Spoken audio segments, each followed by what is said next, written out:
তওবার 2 রাকাত নামাজ পড়িও, আর আল্লাহকে সামনে হাজির মনে করিয়ে বলিও, মালিক গভীর রাতে কেউ নাই, তুমি আমার মালিক, আমি তোমার সামনে হাজির, আমি তওবার নিয়তে হাত তুলেছি। ও আল্লাহ, আমার আব্বা আম্মা কেউ জানেন আমি কত বড় গুনাহগার। ও আল্লাহ, আমার ভাই বোন আপনজন কেউ জানেন আমি কত বড় গুনাহগার। আজ আমি তোমার কাছে ফেরেশ হতে চাই, পবিত্র হতে চাই, আর গুনাহ করব না। হুজুরেরা বলছে তওবার 2 রাকাত নামাজ আমি পড়ার জন্য রেডি। 2 রাকাত নামাজ পড়িয়া 2 রাকাতে 4টা সেজদা হবে।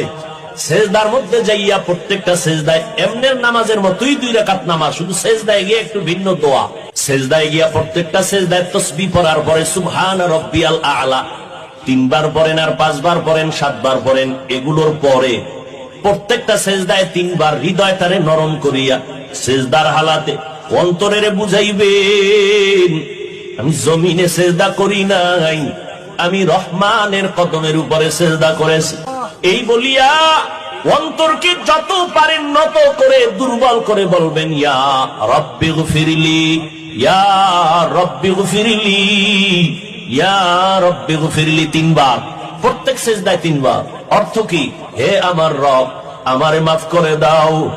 আমার আজকে যদি অপরাধের খবর আমার মা বাবা আপনজন কেউ জানে, প্রকাশ্যে কিছু নাও বললেও মনে মনে ঘৃণা করবে, কিন্তু মালিক তুমি কত দয়ার মাওলা, আমার হাজার গুনাহটারে তুমি পর্দা দিয়ে আটকাইয়া রাখছো। আমার খানাও বন্ধ করো নাই, ঘুম বন্ধ করো নাই, সম্মানের চেয়ার থেকে আমারে ধাক্কা দিয়া ফালাইয়া দাও নাই। অন্য নবীর উম্মতেরা গুনাহ করলে ঘুমের মধ্যে চেহারাটা পাল্টাইয়া যাইতো, আমার গুনার কারণে আল্লাহ তুমি বেজার হইয়া চেহারা